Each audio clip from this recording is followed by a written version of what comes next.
Thank you, Senator Hoeven. Secretary, I'm going to ask another few final questions and then turn it to Senator Cantwell, and then I've got yet another hearing that I've got to race off to, so I apologize again for jumping up and down. So back to definitional issues, as I raised in my first round.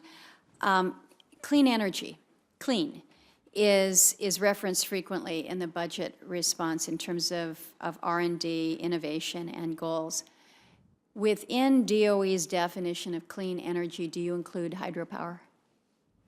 I certainly do. I know you do, but for purposes of making sure that everything meets these criteria and eligibility, are we defining, as you know, in our energy bill and Energy Policy Modernization Act, we define hydropower as clean energy, or renewable energies. Yes, and is renewable. Yeah, and it's in our renewable energy portfolio. Okay, so you consider hydro to be clean then, in that sense? Yeah, it's explicitly part of our renewable portfolio. Good. We want it to be explicitly part of that. SPRO, the Strategic Petroleum Reserve, can you give us any updates in terms of the drawdowns that were mandated under the Bipartisan Budget Act and the FAST Act last year? Are you facing any challenges on this? Are you on track? Where are we? There was going to be an update in terms of SPRO modernization that we were going to be expecting this spring. Where are we with the Strategic Petroleum Reserve?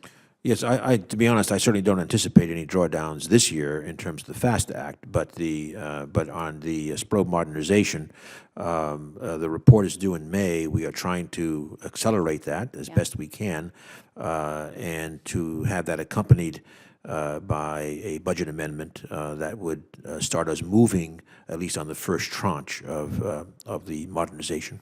So that would be sometime later this summer? Well, May is the target date, the current target date. As I say, we are trying to move that ahead if we can, because we feel that it would be good to get it before the Congress as soon as possible. I agree. Let me ask about small modular reactors and advanced nuclear.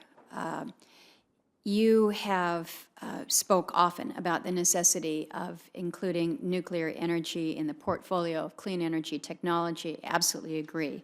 You've also spoke about the development and deployment of small modular reactors. And as we are seeing this SMR licensing technical support program come to a close, and hopefully this first full application is submitted for license, kind of looking forward, what's next here? Will the DOE strategy be to support further license work for light water SMRs through a similar large competitive public-private partnership, or is more focus going to be placed on advanced reactor technologies? How do you see this playing forward now? Well, I think it's important that we work across the board. I'll just give three different examples. One is that we just renewed the very successful nuclear power plant simulation hub, which is located at Oak Ridge, with others involved, including Idaho Lab and others, North Carolina State University, MIT. So that's about advanced light water reactors, advanced fuels, et cetera. Then when you go to SMRs, still the same basic technology of light water, but novel design. And there, we think we're on track for the NuScale NRC submission later this year. Frankly, I would say I was disappointed that, unfortunately, we had to end the other small modular reactor that we had supported called MPower, because we thought it was also a very good technology, but they made a corporate decision to stretch it out to beyond our time horizon. So, but I'm still interested in more of that. And then third, we also just gave recently 2 awards to companies who had consortia, including labs and EPRI, et cetera. One for pebble bed reactors, and another for molten salt reactors, which is a reactor design that started in Oak Ridge some years ago. So we're working on kind of evolutionary current reactors, SMRs, and advanced cycles. So you've got a $28.2 million decrease in program support for advanced reactor technologies. So you're, on the one hand, you're saying we're moving forward in a way that you feel relatively confident, but Well, we the just, budget we just is- gave $80 million, up to $80 million to get those two new advanced concepts going. Okay. And this year, frankly, the FY17 budget and balancing things out, the SMR, certainly protecting the SMR was important.